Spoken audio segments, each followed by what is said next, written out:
está con nosotros en vivo. ¿Quién, bebé? Por Mitre, Sí. 790, Tommy Reynolds. Y sus TT, tendencias, Tommy.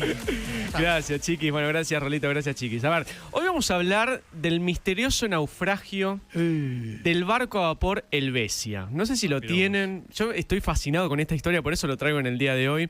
Que por ahí en las últimas horas, bueno, estuvieron leyendo porque, bueno, salió la noticia, pero estuve ahí chusmeando, leyendo un poco más y la verdad se las quería traer porque me parece fascinante. Ajá. Y aparte es un barco que se encontró en la República Argentina y tuvo un rol clave en su momento entre la Argentina y Chile, ahí a principios del siglo pasado, y obviamente los restos no habían sido descubiertos hasta ahora, así que les voy a contar un poco la historia, de qué se trata, porque este hallazgo se fue dando en realidad, les voy a contar un poco la historia, pero se fue dando primero entre el equipo de científicos, o un equipo de científicos del CONICET, Ajá. y por otro lado por una productora de cine, ¿sí? Que ya estaban en búsqueda justamente de este barco, ahí en la Patagonia, en el sur argentino, para llevar adelante una filmación, un documental que se iba a titular, o se titula, o se va a titular en realidad, La búsqueda del Helvetia. El Helvetia es el nombre justamente del barco a vapor. Y claro, en esta investigación que duró muchos años, y esta exploración, si quieren, se utilizó tecnología de vanguardia en las profundidades del Nahuel Huapi, y así fue como se llegó a dar con los restos de este barco. A ver, ¿por qué era importante el Helvetia, o cuál era la importancia de este barco a vapor Helvetia a principios del siglo pasado? Bueno, básicamente porque, como les contaba, se trataba de una embarcación muy importante en el comercio entre Argentina y Chile, Ajá. sobre todo en los primeros años de lo que había sido la fundación de Bariloche, de San Carlos de Bariloche, ahí a principios del siglo pasado. El Helvetia se hundió en el año 1906 y Bariloche, bueno, se fundó oficialmente 4 años antes, en 1902. Entonces fue ahí, fue como muy justito cuando se dio esto. Muy justito fueron 4 años, ¿no? Pero estoy hablando a lo largo de los años, claro, 100 y pico años después parece como muy poquitito tiempo. Y la verdad que marcó mucho la historia de Bariloche, y hoy constituye, la verdad, una importancia este descubrimiento, no solamente arqueológico, porque ahora es un patrimonio arqueológico, sino también con las metodologías y la tecnología que se utilizó para descubrirlo. A ver, esta desaparición del Helvetia, del barco, originó muchísimas teorías a lo largo de los años. Ustedes imagínense, en esa época, casi sin tecnología, o por lo menos la tecnología que conocemos hoy en día, todo surgía a partir de narraciones de los pescadores y exploradores que en aquella época, bueno, iban contando de boca en boca qué pensaban que había pasado, porque tampoco se abrió una investigación al respecto. No es que hubo nunca una fuente oficial que dijo, bueno, el Helvetia se terminó hundiendo por tal motivo. No, la verdad que no, nunca se llegó a abrir una investigación al respecto, y es por eso que el boca a boca y la narración de estos pescadores, si quieren, bueno, fueron trascendentes para que la historia siguiera viva hasta el día de hoy. De hecho, estas narraciones e historias que se fueron llevando de boca en boca, como les contaba, bueno, hablaban sobre todo de 3 ejes. El primero, se hablaba de una explosión, ¿sí? Que el Helvetia había explotado, vaya a saber por qué, bueno, y había explotado, y ahí fue cuando se hundió, y nunca más se supo nada, no solamente del barco, sino tampoco de la gente que iba a bordo, ¿no? Por más de que era un buque de comercio, bueno, había gente que iba a bordo. De hecho, no se sabe tanto, porque eso es otro dato que voy recordando, no se sabe cuánta gente murió con lo que fue el hundimiento de este barco. No se sabe con precisión cuánta gente iba arriba. De hecho, es un poco lo que les voy contando. No hay una investigación, o nunca hubo una investigación al respecto. Otra de las versiones que dicen que habría pasado es que vino una ola gigante y hundió el barco. Es decir, es rara esa opción porque, digamos, ustedes se imaginen el Nahuel Huapi, no hay olas, no es que hay, digamos, corrientes, viste, fortísimas.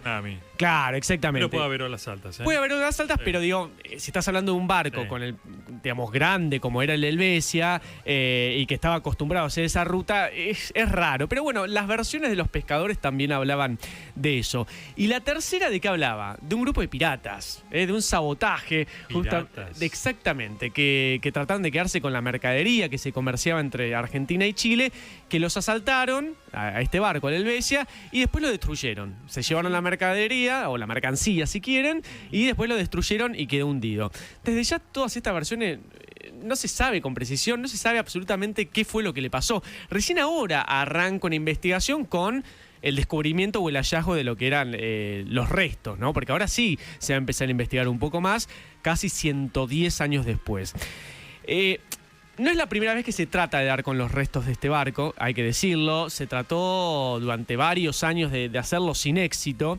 Porque es verdad, los naufragios despiertan determinada tensión en todos nosotros. A ver, pienso en el Titanic y, bueno, ¿quién no pensaba, incluso antes de lo que era la película, ¿no? Che, ¿cómo habrá sido? ¿En qué momento? ¿Cómo habrán sido las últimas horas de la gente arriba? Está bien, después con la película de James Cameron es como que uno le pone imagen, ¿viste? A lo que es la tragedia, pero hasta ese momento no había.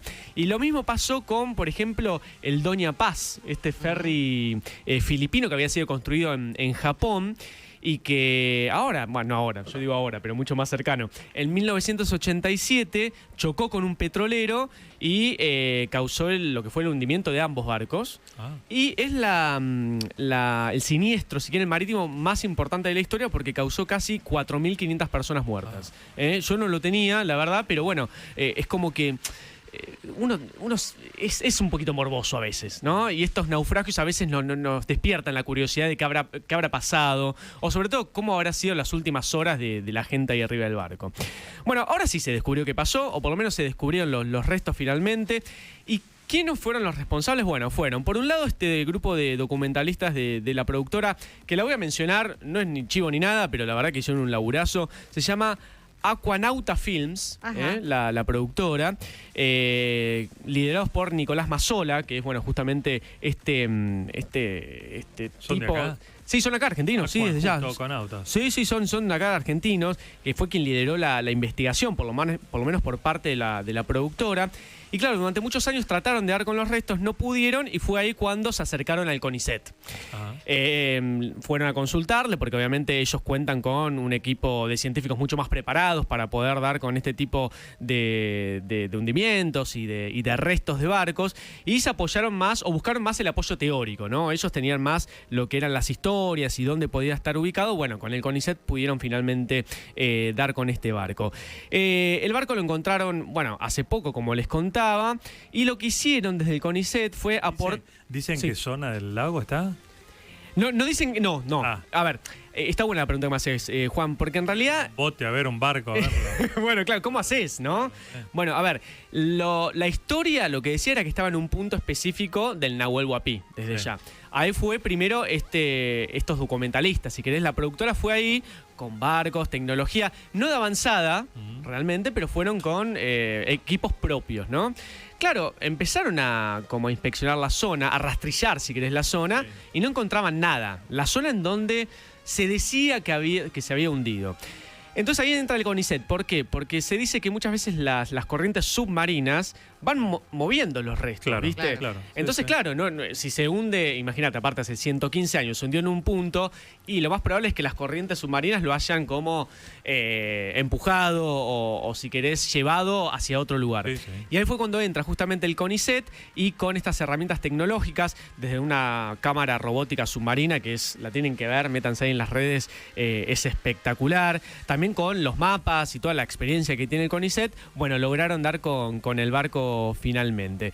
A ver, para cerrar, porque la verdad es una historia que tiene millones de detalles, pero no quiero hacerla muy larga.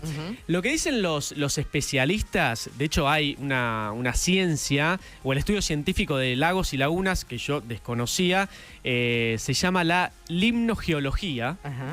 Los especialistas en limnogeología, que son los que se dedican a los estudios de lagos y lagunas, lo que dicen es que este tipo de hallazgos, de restos submarinos o subacuáticos, si quieren, son valiosos no solamente por el contenido histórico, porque recién les contaba, es realmente importantísimo, sobre todo para Bariloche, porque fue ahí casi con la fundación cuando se hundió este barco, sino también por la metodología científica que se lleva adelante y la tecnología que, en este caso, la aportó el CONICET, pero que logra dar con este tipo de restos de barco. La verdad es importantísimo. Uno pierde por ahí a veces las nociones de tanta información que anda dando vueltas, pero es importantísimo realmente encontrar estos restos, y sobre todo le aporta a nuestra a nuestra querida Argentina, una importancia relevante para saber realmente qué pasó y más allá de la curiosidad que todos tenemos. Con esto sí cierro porque también cuando... Bueno, pará, sí, ya sé, quiero cerrar, pero es que me viene más información. Con esto ya cierro, es cortito, en serio. ¿Cuántos barcos hundidos hay en el mundo? Esto no tiene nada que ver con el barco, pero uno empieza como, viste, una cosa lo lleva en otra. Y en la antigüedad miles. Millones, te digo. Claro. Hay un estudio de las Naciones Unidas, voy a cerrar, no se preocupen, que dice que en el mundo, a lo largo de toda la historia, hasta ahora, hay más de 3 millones de barcos hundidos. Mirá vos. Muchos están destrozados o perdidos, muchos nunca van a ser descubiertos porque están bien profundos en lo que son los océanos, pero me llamó la atención también el dato, 3 millones de barcos hundidos en todo el mundo. En Necochea solo tenemos varios, así que... ¿Ah, sí? Sí, claro, un montón. Bueno, ahí tenés. Sí, sí, sí. Seguramente entran en el conteo de las Naciones Unidas. Así que bueno, les quería traer esta historia del naufragio del barco a vapor Helvecia, relevante en lo que fue el comercio entre Chile y Argentina, que fue descubierto sus restos hace muy poquitito y que se había hundido hace 118 años en 1906. Interesante, gracias. Grande, Tommy.